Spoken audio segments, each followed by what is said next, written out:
从病理学角度来看，瘢痕组织呢，它是由纤维结缔组织过度增生导致的。它可以突出皮肤表面，可以颜色有红，质地比较硬这种特征。同时呢，它伴有什么烧灼感呀、红肿啊、刺痛呀、瘙痒呀，有这些症状，给我们日常的工作啊、生活呀都带来很大的影响。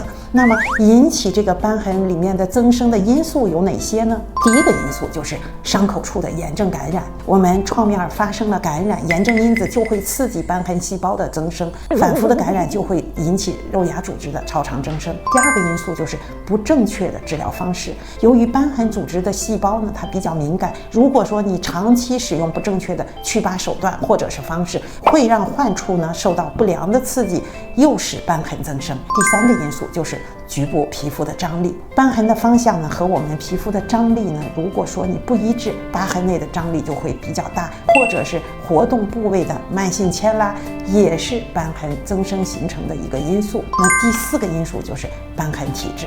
由于不同的人身体的素质是不一样的，因此形成增生的风险也就不一样。对于有这种特殊体质的这种人来说，哪怕是有一个蚊虫叮咬或者是一个磕碰，都会留下瘢痕。我在这里呢提醒大家，瘢痕增生迅速，生长呢它没有周期性，如果说你放任不管，只会越来越重。所以瘢痕一旦出现了增生，应该尽早的接受正规治疗。